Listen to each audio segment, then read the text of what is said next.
Welcome to the Rolling Stones story about the Kandy Kanes, the all-girl band from the 60s. These are the Kandy Kanes right here. This story takes place on November 21st, 1965, and the Kandy Kanes are an all-girl band from Fort Worth, Texas. Here they are in full color, in their outfits, at a recording studio. Their names are Debbie, Kandy, Mylan, and Sherri. But the reason I am here telling this story is about Debbie Campbell, who was my stepmom. I'm working on a podcast called Rediscovering Debbie Campbell, and I'm telling the stories of her music career through the years.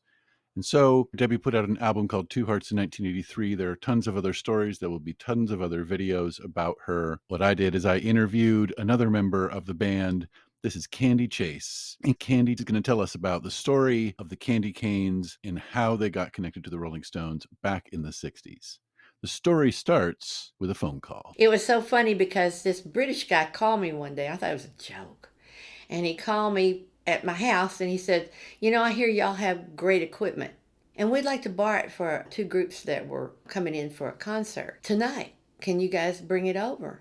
I wasn't sure I wanted to because I didn't know it, but I thought British groups, that might be kind of fun. Maybe it's the Beatles. So we took it over to the arena and we set it up for them and everything. Now, this gig was taking place at Will Rogers Coliseum, as pictured here in 1965. The amps, they used all our amps, and they said, why don't you come back tonight and you can see the groups? And we went, okay. Of course, I couldn't go by myself, and so I brought my family, and the whole band came. It was standing room only, and we got to stand right here. The stage is right here, And out came this band, and I went, oh, they're pretty good, And it was the Yardbirds with Jeff Beck.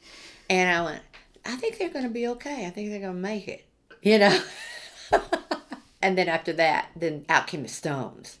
And I went, I think they're really going to make it. They're really good. I like that. But 40 people, and we were standing in front. Now, nowadays, you can't get near the stage. That's right. That voice you were just hearing is that of Kandy Chase, the bassist from the Kandy Kanes.